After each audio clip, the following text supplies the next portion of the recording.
This episode is brought to you by Forney Industries, official sponsor of Faction 46 and Nice Motorsports Truck Series teams. Forney offers versatile welding and plasma cutting machines, along with a full line of metalworking accessories for beginners, do-it-yourselfers, and professionals. Forney has everything you need for your next metalworking project. Shop for these top-of-the-line products at forneyInd.com. That's FORNEYIND.com, or at an authorized Forney dealer near you.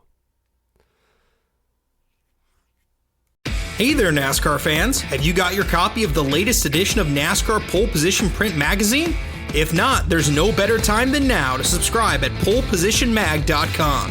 NASCAR Pole Position is the only print magazine covering NASCAR. Officially licensed by NASCAR, NASCAR Pole Position Magazine is published throughout the NASCAR season, and each edition is an instant collector's item, packed with great feature stories and photography. The magazine is even mailed to you in a poly bag for those who love to collect NASCAR memorabilia. At polepositionmag.com, you can even find past issues available to purchase. Get your subscription to NASCAR Pole Position and get great NASCAR content delivered straight to your mailbox throughout the season. Learn more at polepositionmag.com. That's polepositionmag.com.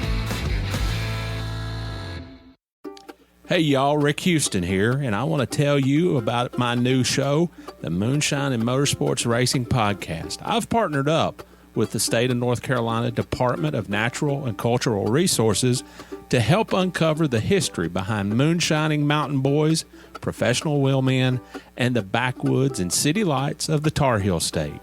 In the first episode, I sat down with Winston Kelley at the NASCAR Hall of Fame for a little behind-the-scenes gossip about Junior Johnson's engineering skills. He's got two things in his hand, pipe wrench and channel lock pliers. And they weren't new. They had been around the block a time or two. Wasn't the first steel they built, I bet. No. I think the pliers had been red before, but paint had worn off. And in the second episode, I talked to a professional hillbilly, a.k.a. Dr. Daniel Pierce of UNC Asheville, to find out the real history of moonshiners and their battles with the revenuers. He wrote about one of his experience of trying to chase down this bootlegger in this souped-up car, and he complained that the government gave him these piece of crap, cheapo cars, and that were really no match, but he thought he was doing pretty good, and then the guy just hits it and just takes off and practically disappeared. But then the guy makes a bootleg turn and comes back towards him. And as he said, it was a game of chicken, and I was a chicken. And so he ran off the road. And actually, he was the guy who caught Junior Johnson at his daddy's steal when Junior got tangled up in a barbed wire fence. So check out the Moonshine and Motorsports Racing Podcast, available on YouTube, dailydownforce.com, and all of your favorite podcasting platforms. And be sure to check out my regular show on NASCAR history, the Scene Vault Podcast.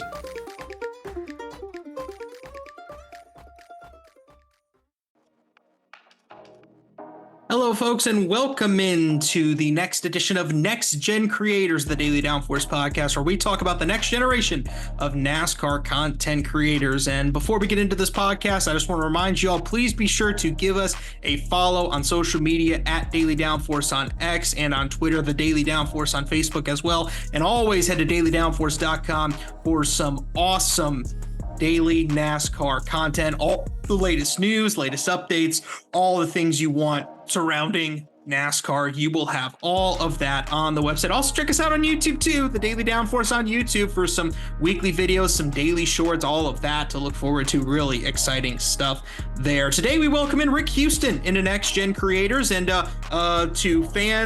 those that were fans of the sport back in the 1980s, 1990s, particularly the 1990s and into the 2000s, they would know who Rick Houston is as the former Busch Series editor for Winston Cup Scene, and later on has become the host of the Scene Vault podcast. You're talking to some of the biggest names the sport has ever seen throughout the years. Has had a lot of fun with that today. I talked to him about all of that, about his story, about how much he had to do, how he had to work his way up, learning to become a journalist, and also a little bit kind of about how the NASCAR world is so different today than it was back then, and also his passion project of preserving the Winston Cup Scene newspaper. Again, I've been wanting to have this guy on the podcast for a long time, so a lot of excitement around this one. So here is Rick Houston on Next Gen Creators.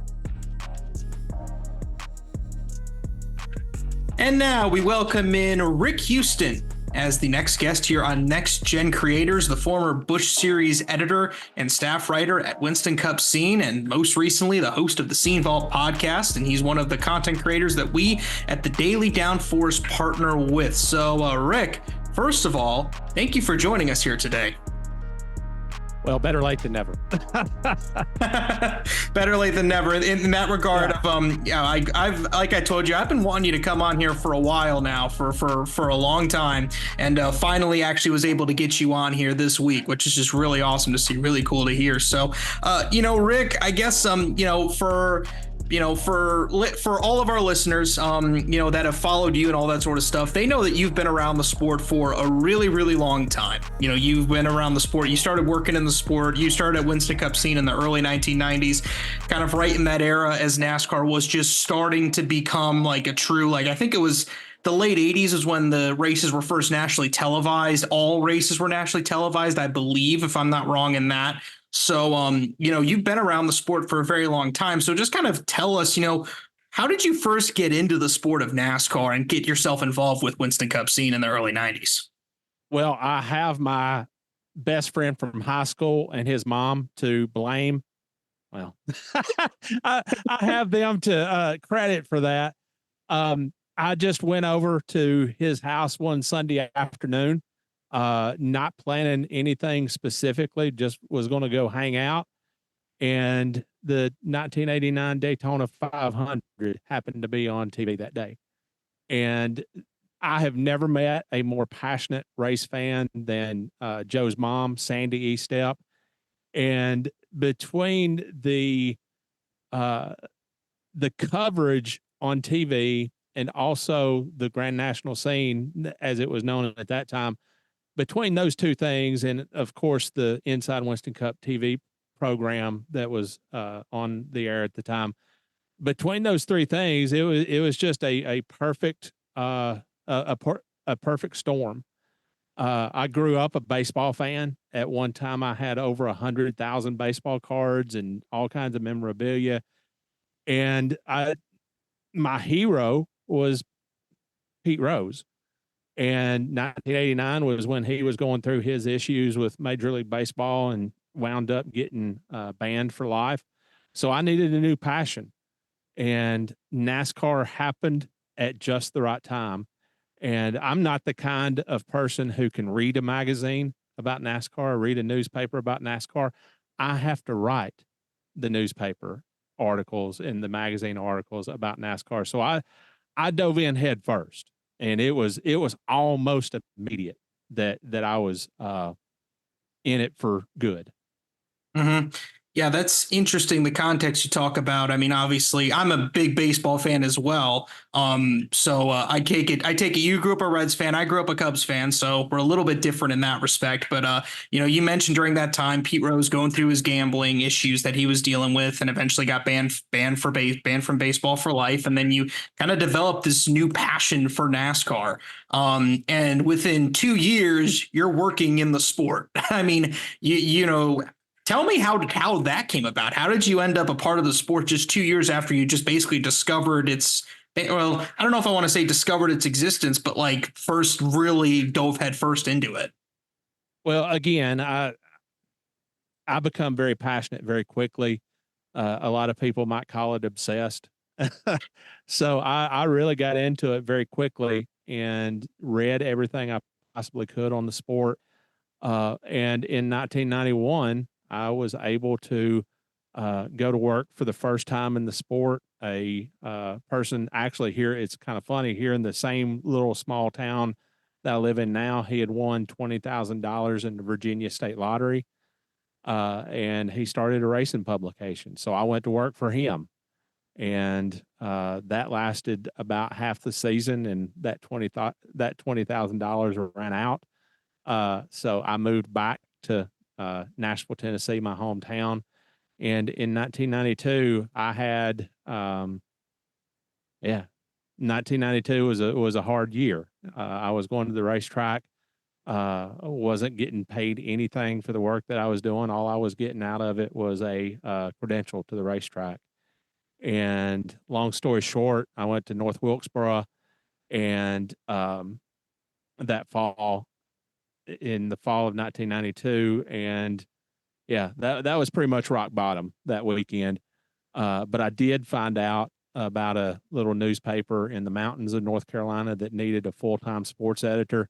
So I got that gig, and I worked for the Allegheny News for 2 years. That was 2 of the most important years of my career, because it really taught me journalism on a full-time basis.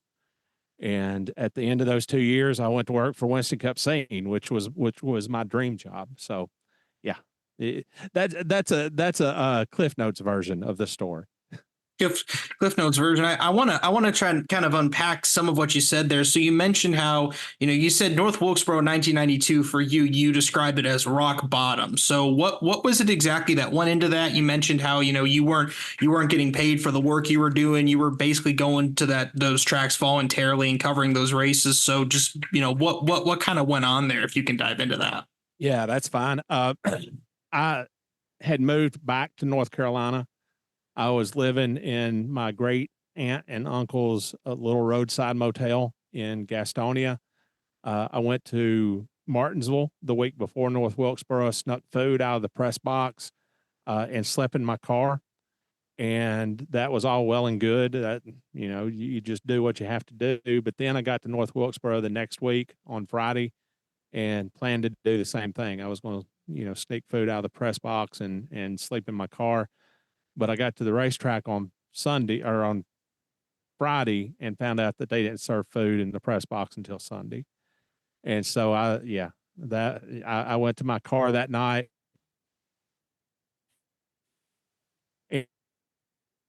and that was rock bottom. I didn't think I had a Baby Ruth candy bar and a bag of potato chips, and the chips were my meal and the candy bar was my dessert. And I chewed every bite of that candy bar until there was nothing left to chew. I said the most sincere prayers that I've ever said in my life that night. And it wasn't a King James prayer either. It was all I could figure out to say was, "Oh God." And that was a difficult night. And it was kind of strange. I went back to North Wilkesboro this past weekend to kind of hang out in the Moonshine and Motorsports podcast tent, and that tent was facing that parking lot. And so that was kind of emotional to me, and spent that night there. But the next morning, I found out that my very first story was going to be in Winston Cup Scene the next week. And then I found out about the job in the mountains, the full-time job. So it was a very difficult week, but it turned out that had it not been for that weekend, I don't know that I would have ever worked in this sport full-time. So yeah, that was a big weekend in my life. Well, that's a pretty incredible story, especially, it's amazing what comes out of those moments when you're at the absolute rock bottom in your life. I mean, it's amazing what comes out of that. And you were able to find a way through, some persistence and a little bit of, and a little bit of right place at the right time to be able to make something happen. And that was really awesome to see, really cool to hear. So kind of walk me through that a little bit deeper into, you said you spent 2 years at that paper in North Carolina, and then you started working with Winston Cup Scene full time. So just kind of tell me, how did that, what were you learning during that time? What specific things about journalism were you learning that you hadn't learned previously? And kind of how did you work your way up into being with Winston Cup Scene? that's a big wide open question. That was those 2 years that I spent at that newspaper was more valuable to me than any 10 college degrees in journalism could have been. It was kind of sink or swim. I had a tough editor, but she helped mold me into the journalist that I became. I was already a writer, but it's something else to be a journalist. And, it gave me an outlet to grow. It gave me an outlet to learn. It gave me an outlet to form relationships. And so, I'm going to get in a lot of trouble for this probably, but just because you have a website, just because you have a YouTube channel, just because you have a podcast does not make you a journalist. What makes you a journalist is an innate sense of getting the story. It is it's a sense of wanting to get things right. You have to be objective. If you're a big Richard Petty fan, then, well, Richard's probably a bad example in this case. If you're a big Denny Hamlin fan and he gets into an incident with Chase Elliott, as a journalist, it's your job to be fair to both sides. So you really truly have to set being a fan aside in order to be. Now you can do a fan site and you can have all kinds of news and notes about your favorite person, but in order to be taken seriously as a journalist, you have to be fair to both sides always. And listen, I'm preaching to myself when it comes to that. I was a big Richard Petty fan. I was a big Darrell Waltrip fan. I did not like Jeff Bodine, but one of my best friends in the sport, once I got into it professionally, was Todd Bodine, Jeff's brother. So, and I don't know that I ever expressed the fact that I was not a Jeff Bodine fan to Todd, but you have to be fair to everybody involved in order to be a good journalist. Well, you're right about that. I mean, everything you say there is very, true, and it's true for anybody that wants to go into this field, be a journalist, be a writer, that sort of stuff. You have to have that if you want to be able to be taken seriously and to be able to make a truly successful career out of it. And that can be really hard to do, especially if you've grown up, loving the sport. That's something you kind of have to. It's something you kind of have to do. You have to kind of take your emotions out of it to some extent and really push your way into being truly a journalist and an objective observer. And that's something that's really that's something that can be difficult to do, but it's something that you have to do if you want to be successful in this industry. Well, that's something that I had to learn for myself. I mean, the first race that I ever went to, the first cup race that I ever went to, me and my then wife, we sponsored a lap at Atlanta, and that gave us pit passes for pre-race. And I was just like everybody else. I was running up and down pit road collecting autographs in my Winston Cup yearbook. And I did not do that when I was at the Allegheny News. I didn't do that much. No, I can't say that. I don't know that I ever collected one when I was at the newspaper. I think I did get Davey Allison to sign a program, but they became fewer and farther between. And it got to the point where I'm almost embarrassed to admit this, but my first Daytona 500 with Scene, I actually took a Winston poster to get signed. And it got very awkward very quickly. And I did not get it entirely signed. I guess I can remember one of the autographs that I got was Brett Bodine. And that weekend, he and his Junior Johnson team got hit really hard with a really big penalty.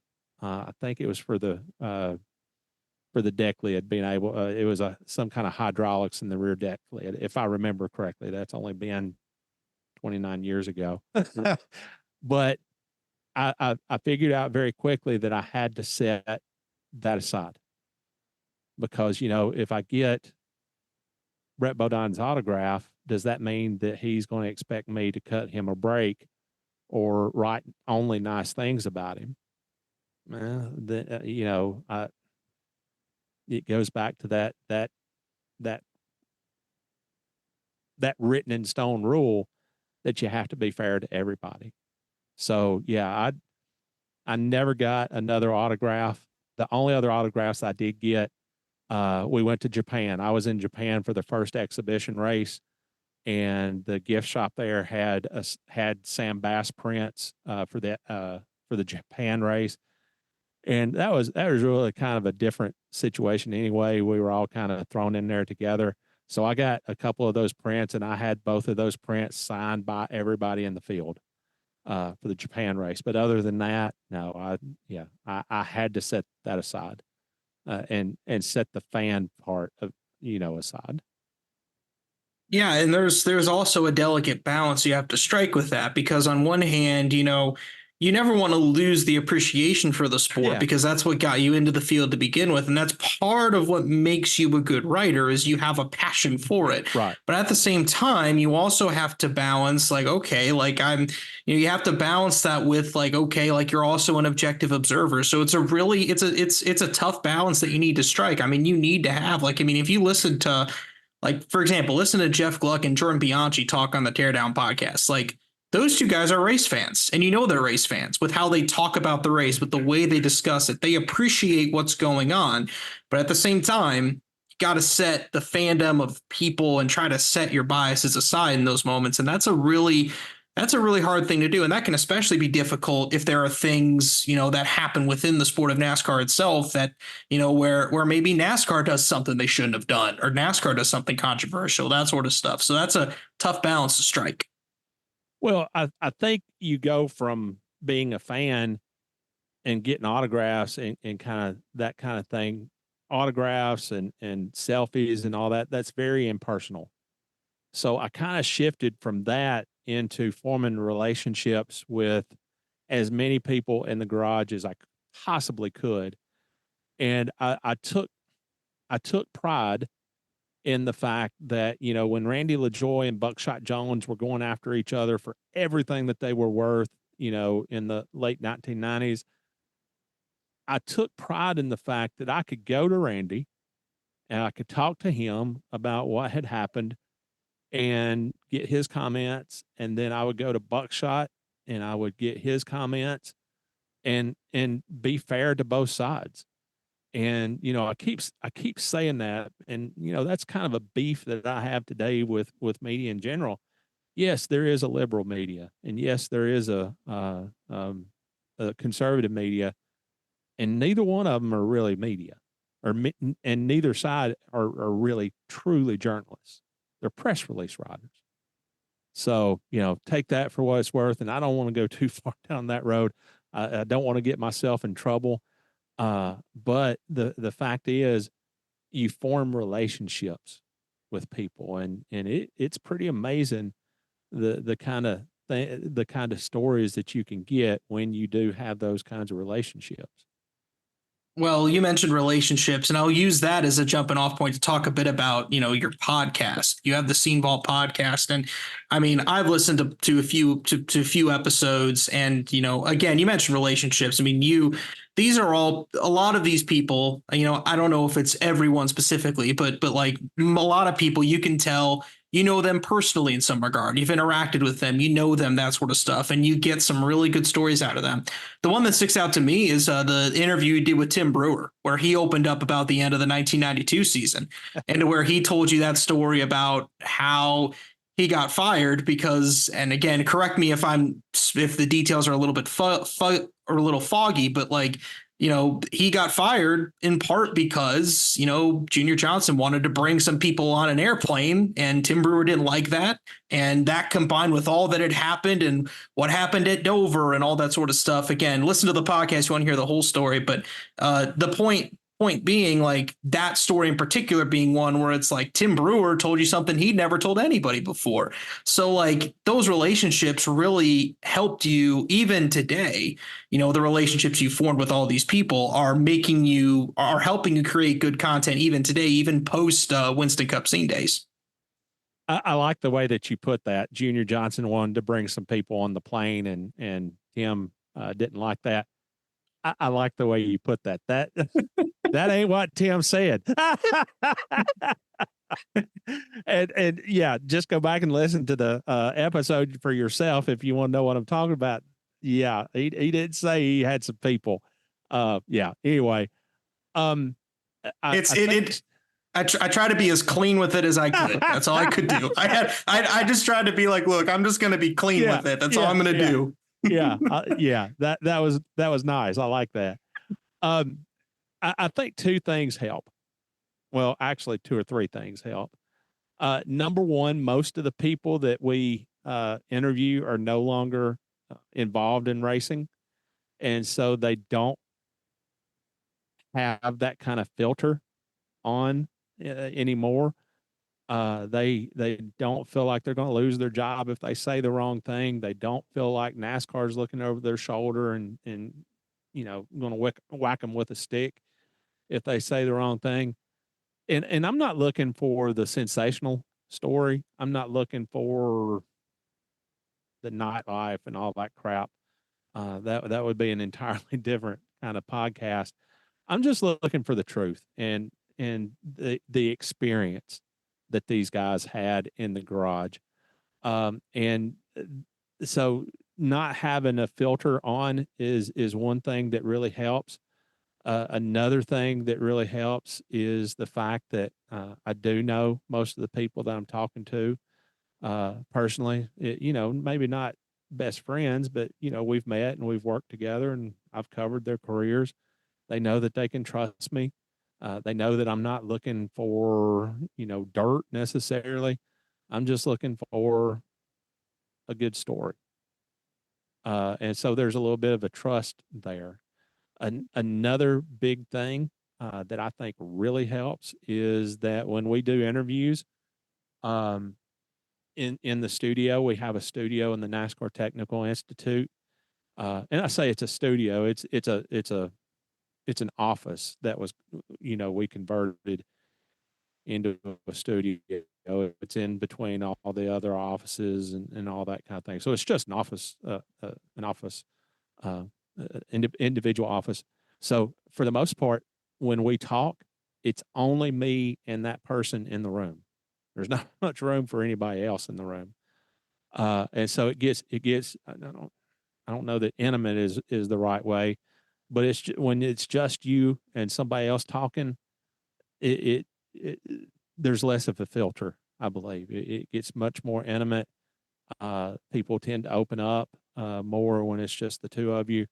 When there's, it's one thing to have cameras and microphones and all that kind of thing, but when you get in a conversation with somebody, those things slip away. And it's just the two of you, one-on-one. So, and I enjoy that. I really do. Talking on that kind of level to people. Yeah, and I think for me, the place that I saw that most evident is the episode you did with Larry McReynolds. You did with him a while ago, where he talked about all that he went throughout with Davey Allison in 1992, 1993, also trying to grapple with putting Ernie Irvan in the car and the Allison family not loving that, having to grapple with that. I even think the episode you did with Danny Culler, Dale Earnhardt's spotter at the 2001 Daytona 500, talking about the last week that Dale Earnhardt was alive, which is pretty, that's a very foreboding and very difficult topic to discuss. It's very emotional. It's very hard. And, you mentioned it. I mean, it's like at the end of the day, and they tell us this, in broadcasting or journalism school all the time, like when you're in an interview with somebody at the end of the day, like, it's a conversation. That's what it is. And it's all about creating and putting someone in a position where they feel comfortable talking to you and trusting you, because I mean, you mentioned it. I mean, you have to be very personal with them in those moments. It's even the case in just regular press conferences, that sort of stuff. Like, it's all about developing relationships and putting them in a position where they feel comfortable sharing with you things that for them, I mean, they're talking about some of the biggest, most important moments of their life, and they have to discuss that with you. And that's that can be difficult to pry out of people sometimes. Well, you mentioned Larry McReynolds. Those were two of the best interviews that I've ever done. But I didn't have a thing to do with it. Larry McReynolds is just an extraordinary storyteller. Larry McReynolds is probably the best pure storyteller that we've interviewed. And he loves to tell them. So, Larry McReynolds and certainly Danny Culler, he's a good storyteller. So yeah, it's a little bit of what you do, but you also have to have a really good storyteller on the other side. And, that's why I tend to work far ahead on our interviews. Right now, I've got in the can at least 4 or 5 interviews ahead.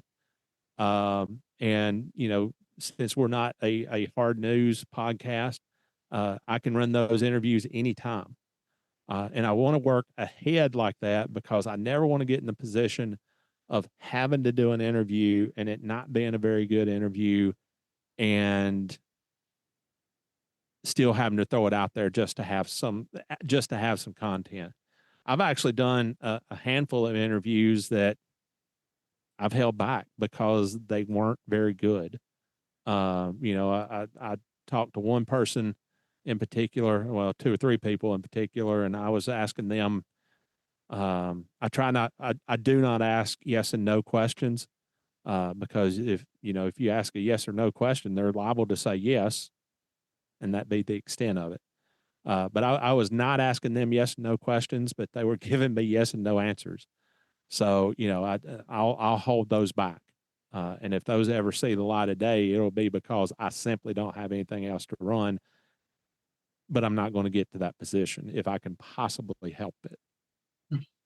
Well, I mean, that's sort of the thing you have to deal with when you're a podcaster, content creator, that sort of stuff. I mean, and you talked about trying to find the story. I mean, that ultimately those are the people that can tell the story. Like those people are the story. Your job isn't really to hyperbolize it. Your job is just to say it, I mean, you're just objectively saying, trying to get what's going on and trying to get the truth. And that's what a lot of those things come up with. So, as we were talking a bit about this, we talked about, like the relationships, podcasts, interviews, that sort of stuff. Where did the inspiration for starting this podcast come from? Because you've been doing this podcast, as far as I could look back, for I think about 6 or 7 years at this point, I believe, roughly. I think it was around 2017, 2018 when you started, I believe. Yeah, this July will be 6 years that we've been doing the podcast. And it grew. I had a NASCAR history podcast back in 2009, 2010, somewhere in there.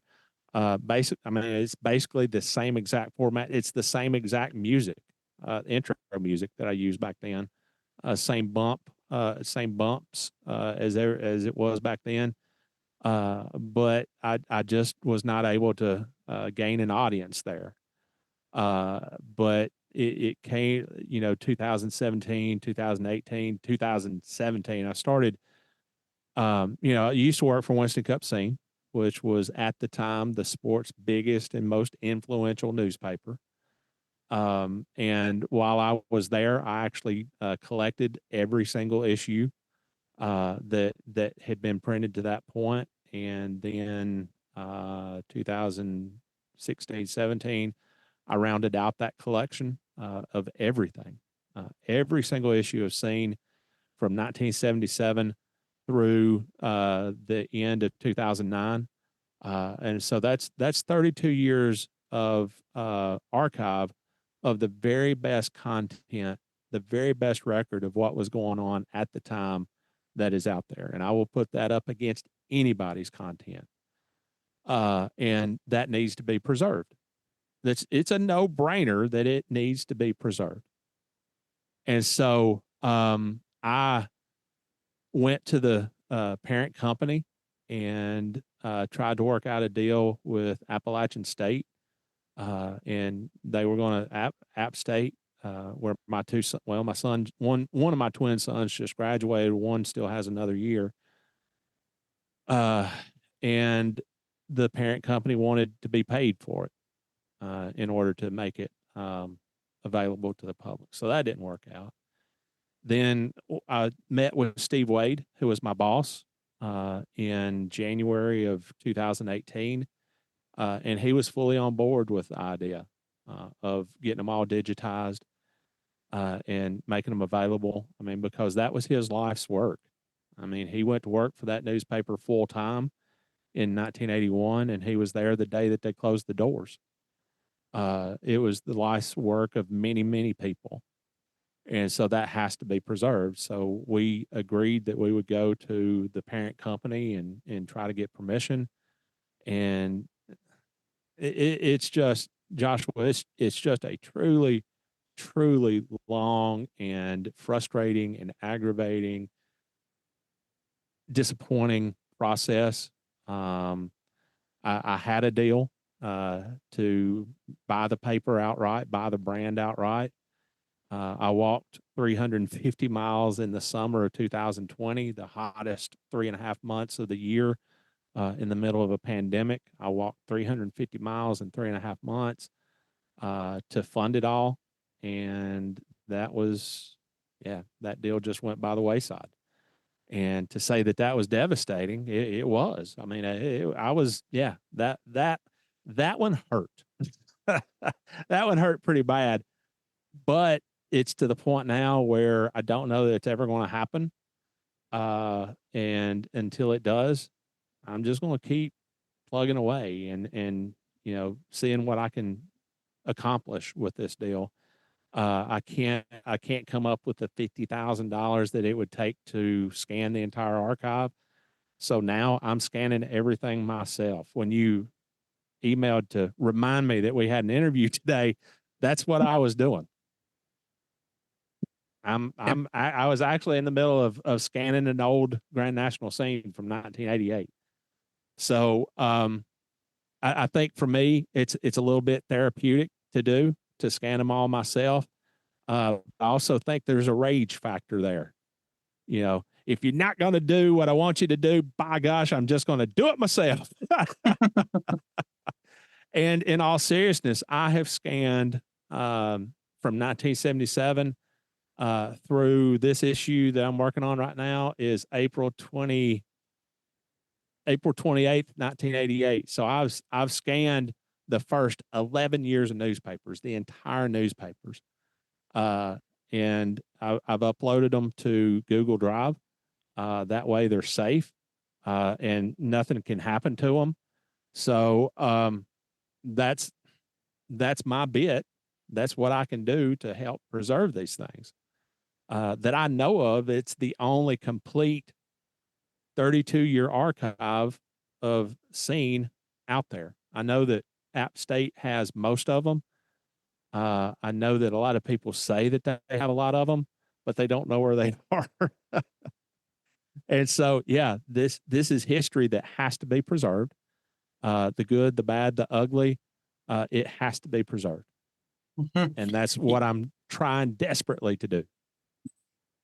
Yeah. And you mentioned Steve Wade. I want to try to give our audience a bit of a sense of just, Steve Wade, who is one of the biggest journalistic names in NASCAR all throughout the 80s and the 90s, as you mentioned, with Winston Cup scene, that sort of stuff. Steve Wade was a huge name, huge deal. I mean, he was on the same level as guys today like Bob Pockrass and Jeff Gluck and all those guys. That's who he was back then, to give them some perspective as to who Steve Wade was. but you mentioned about history and how important it is to preserve that. I think at the beginning of your podcast, I think Steve Wade always says something like, the day we at NASCAR forget our past, that's the moment we don't have a future, I think is what he says. And, it's amazing to see the fact that you're going through the efforts that you are with Winston Cup Scene to be able to scan every issue you have and be able to preserve it, digitize it in some form. That way it's preserved in some way, shape, or form. Because let's even just look back at like our history books. Like we find out a lot of these things through stuff that people had preserved or passed down and that sort of stuff. I mean, looking back at history from all over the world, that's how a lot of that stuff's preserved. And, the Scene Vault podcast is also an avenue with which you can try to preserve some of that history, albeit in a slightly different, I guess, for lack of a better word, slightly more modern format, I guess, for lack of a better word. Well, I'll try to give you a perspective of who Steve Wade was. When I left Scene, I got an offer from NASCAR to go to work as the PR person for the Busch Series. And so Bob Pockrass took my place at Scene, and that was his first big break in the sport. So Bob started out his career at Scene, and Jeff Gluck also started out his career at Scene. And to put Steve Wade into perspective, he was their boss. He was the publisher of the publication at the time.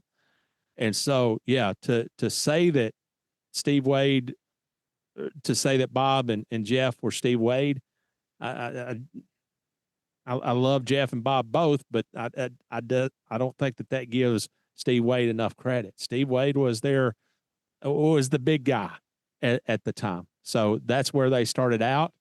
And yeah, Steve was above. Steve was in the ivory tower when they started out. Yeah. Well, and again, and back in those days, realizing how big the written word was in those days, because yes, you had TV shows, like you said, like there were TV shows that existed, but if you weren't at the TV set the time they were on, you missed it, So the best way you could get content on a daily basis, content that you could go back to and content that you could actually consume whenever you could, you had to buy something like a newspaper or a magazine. And, that's why Steve Wade, that just shows you how important that a job like that was kind of in those days, and to see kind of how things have kind of worked out, and to give people just some perspective about how important that Winston Cup Scene was in those days makes it that much more important in your eyes to preserve it, I would assume. Yes. A newspaper, and I'm going to have ink in my veins until the day that I'm no longer around, until the day that I die. But I can say this: an 800 word story, 1,000-word story is always going to be more in depth than a 240 word tweet or post on X. That's just the fact of the matter. I think in order to write an 800-word story, it takes more accountability. You put a tweet, you put an 800-word story out there, and you're going to have to account for it. And now anybody, anywhere, no matter if they're at the racetrack or not, they can tweet, and they can tweet anonymously. And so, I do not know that I could exist in today's media center. One of the biggest reasons is because my deadline was once a week, and the folks who are in the media center today, they don't have a deadline because every second is a deadline. It's live, instantaneously. And in that instant, you have to make a decision. And sometimes it's the right decision. Sometimes it's the wrong decision. I despise with every ounce of my being parody accounts that tweet news that is, blatantly false, but with enough nugget of truth to be believable. And I've fallen for more than one of them. So, anybody who, a parody account, yeah, I delete, I block it almost instantly. There's a lot to be said for accountability. And, I don't think that there are as many relationships in the garage anymore because most of the work seems to be confined to the media center until something happens and you run out there with a video camera or you run out there with your cell phone and you get a video and that video, like what happened this weekend at the All-Star race, it could get millions and millions and millions of views. And yeah, I don't know. The news is immediate today. So I mean, it's a much different world. I mean, like you said, news, heck, there are journalists tweeting out stuff at 1 a.m. sometimes if news breaks, whatever, they hear something, whatever, that sort of stuff. It's a different, it's a much different world. And, I think even us at the Daily Downforce, we have to, we have a plan going into every day of content we want to put out there and content we want to write, that sort of stuff. And countless times that plan goes out the window because something else happens. Like something happens, NASCAR makes a big announcement. You have, recent news example, the SHR news that's going around, all that sort of stuff. You've talked a lot about media, a lot about how the media world in NASCAR has changed kind of today. As a sport, where do you feel NASCAR has changed the most in the time that you've been there? Because you've seen NASCAR in your era, you saw it kind of in its early days being on national TV every week. So NASCAR was rising throughout the 90s, had its peak in the early 2000s, kind of took a dip there and throughout the 2000s into the 2010s. And, kind of throughout the early 2020s, we've seen, I would say a small resurgence. Not nowhere near where it was back in, 20 years ago, but still you've seen the sport ebb and flow, change a lot. It's a completely different sport than it was, even 15 years ago. Where have you seen it change the most in that time frame? Well, I can only speak to, the media side. There's all kinds of technical questions and advancements and the Gen 7 car as opposed to the Gen 2, 3, 4, whenever. I'm not a mechanic. I'm not an engineer, so I can't really speak to the technological advancements. I can only speak to the media side. I think the media side is where it has changed infinitely. When I was covering the sport full time, I could probably sit here and name 20 to 25 media members on the print side who covered every race and who worked full-time jobs with benefits and 401ks. They were full-time gigs. And now I don't know that I could name 5 who work full-time with benefits, with salaries, and who are not doing it just for the love of the sport. And that,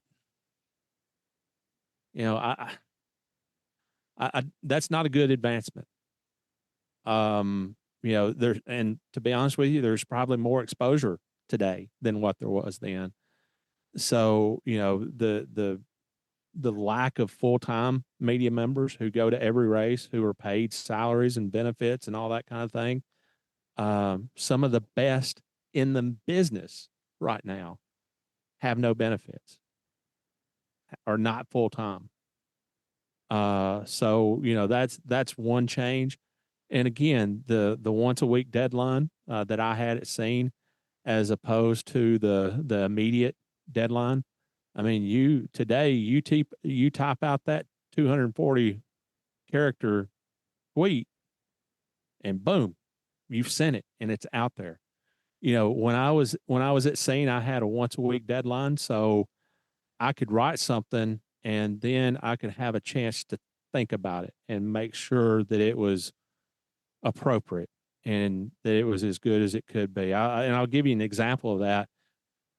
There's a guy who I'm not going to name a name, but he's a former Daytona 500 winner. And I once wrote a race lead or a column lead that compared his fans to the kind of people who formed love relationships with people on death row or with people in prison. And, that I was probably a little bit out over the tips of my skis on that one. I also wrote about another driver. The first line in the column was, this person, I'm not going to name his name again. This person is an a-hole, except I didn't abbreviate it. I said, this guy's and I said that verbatim. I know, he's an a-hole, and I was going to go with it, but that one kind of got edited a little bit. And I guess that's another change. I don't know that there are editors anymore. You send your stuff, you hit print, you hit send, and it's on the internet. And I don't know. I mean, life is different nowadays. I mean, it's just the way that it's changed, even in the last. I mean, think about it. I mean, we're talking about Twitter. Twitter's not even 20 years old. So, I mean, the world has changed so much in just so little time. And it's a much different.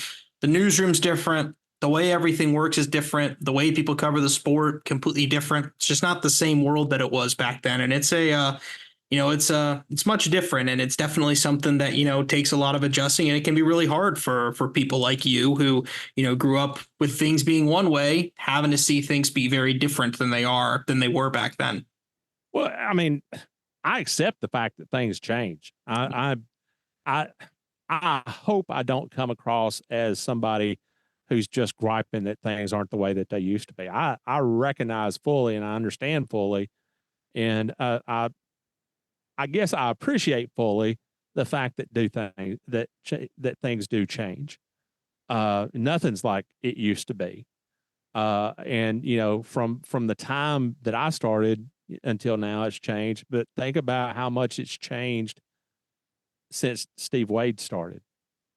I mean, I actually went to Busch Series races, standalone Busch Series races, and was given a handwritten finishing result of the top 10.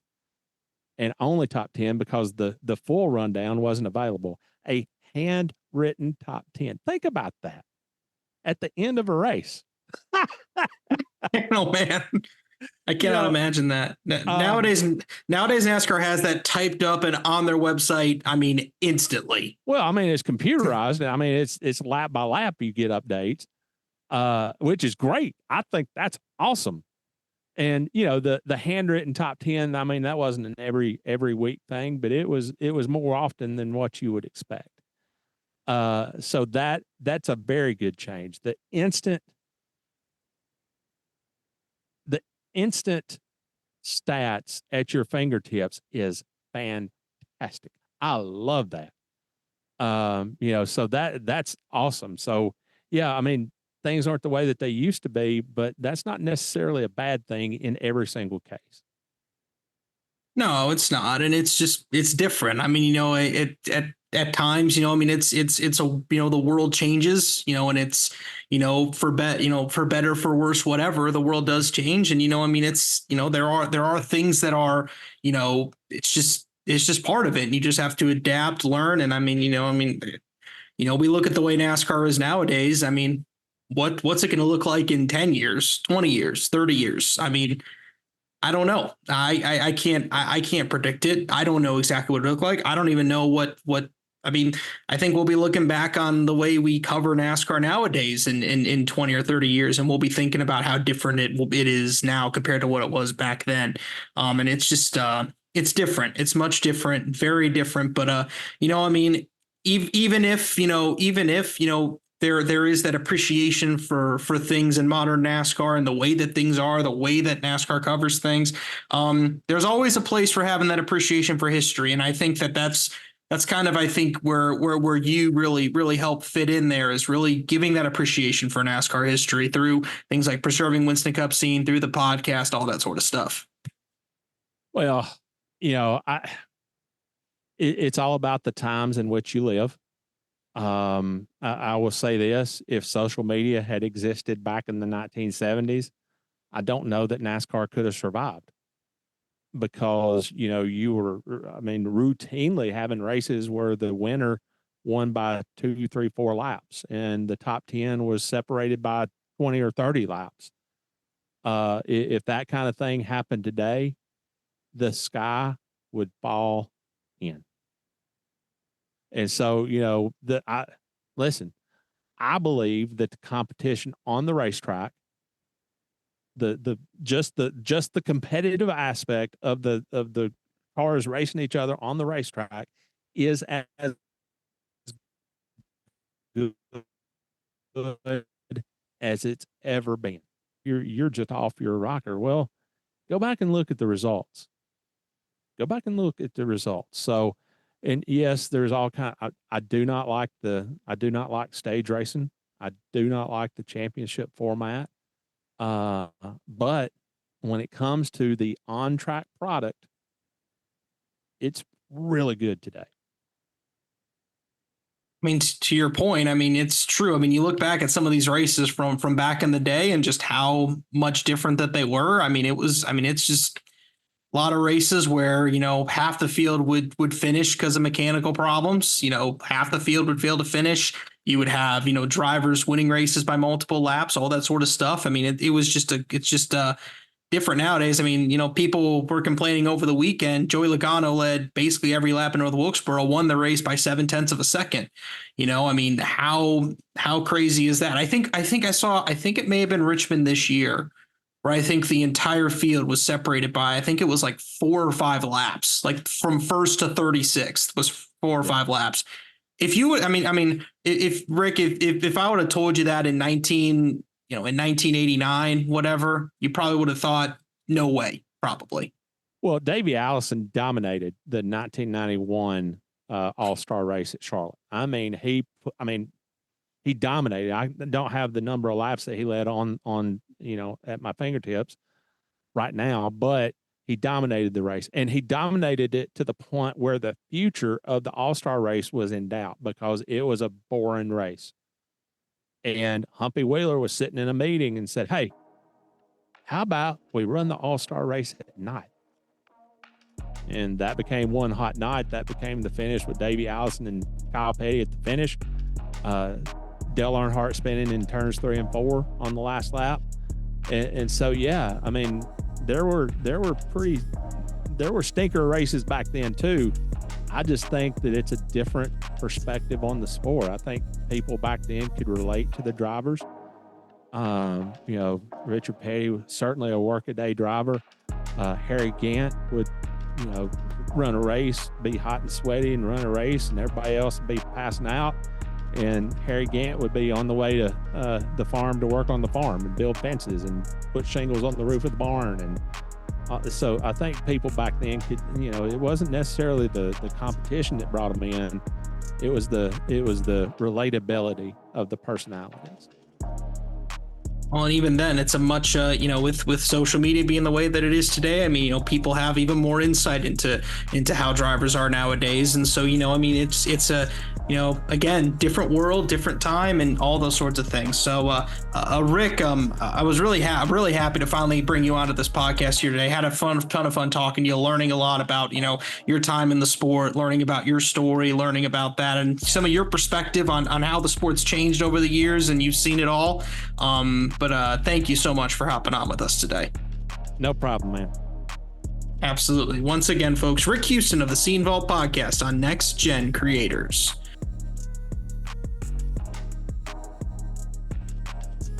Wow, what a conversation that was with Rick Houston, talking about everything from his own story to just talking about how different the world is today with media and covering NASCAR, where it is now versus where it was back then. Some of the good, some of the not so good, and some of the things that he liked, some of the things he didn't like, everything. And also talk about his passion project, preserving Winston Cup scene, and also his incredible story about how he got involved in the sport. Thank you to Rick for joining us here today. Once again, be sure to follow us on social media at Daily Downforce on Twitter and Instagram. The Daily Downforce is on Facebook as well. Follow us on YouTube as well. Be sure to subscribe for some awesome NASCAR content there as well. John Rizzo heading up that. Be sure to head out there. And also, as always, head to dailydownforce.com for some daily NASCAR content. Thank you so much for joining. I'm Joshua Lepowski saying so long for now. Thank you for tuning in to this episode of Next Gen Creators.